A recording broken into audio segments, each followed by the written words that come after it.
D-Day, June 6, 1944. This date marks a turning point in World War II, the day the tide began to turn against Nazi Germany. On this day, the largest amphibious invasion in history took place. Thousands of ships and aircraft, carrying soldiers from the United States, Britain, Canada, and other allied nations, crossed the English Channel. Their destination, the beaches of Normandy, France. The mission to liberate Western Europe from Nazi occupation. The stakes were incredibly high. The outcome of the war and the fate of millions hung in the balance. The soldiers involved knew they were part of something momentous. Operation Overlord, the code name for the D-Day invasion, was a triumph of planning and logistics. For months, Allied strategists had been meticulously plotting every detail of the operation. They studied maps, tides, and German defences. They constructed artificial harbours and trained relentlessly. The scale of the operation was immense. Every aspect, from landing craft design to troop deployment, required careful consideration. Deception was also crucial. The Allies created elaborate ruses to mislead the Germans about the location and timing of the invasion. The choice of Normandy as the invasion site was strategic. The beaches, codenamed Utah, Omaha, Gold, Juno, and Sword, offered a relatively flat terrain and were within range of air support from Britain. However, Normandy was heavily defended by the German army.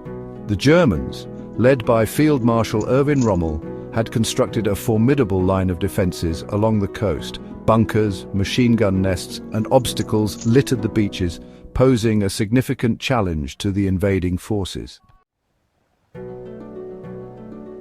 Section 4. 5 beaches, 5 battles. Each of the 5 landing beaches presented unique challenges. American forces landed on Utah and Omaha, British forces on Gold and Sword, and Canadian forces on Juno. Utah Beach saw relatively light resistance, but Omaha became a bloodbath. German defenses were particularly strong there, and American troops faced heavy casualties.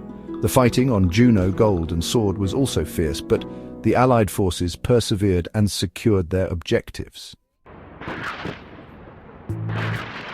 Section 5. Into the darkness. Paratroopers prepare the way.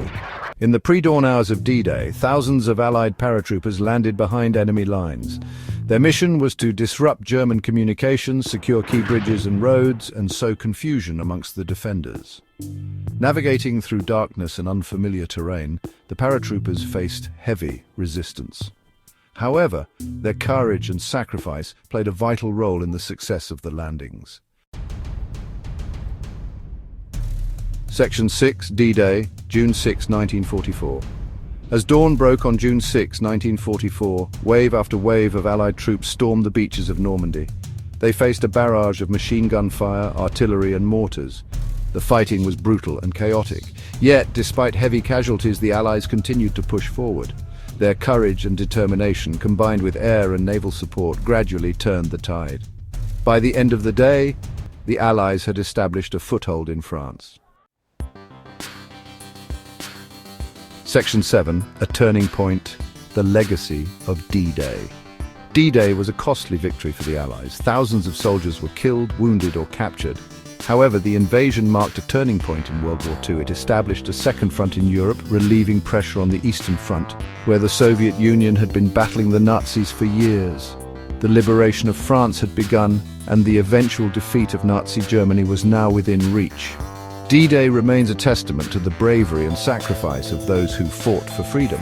It serves as a reminder of the human cost of war and the importance of international cooperation in the face of tyranny.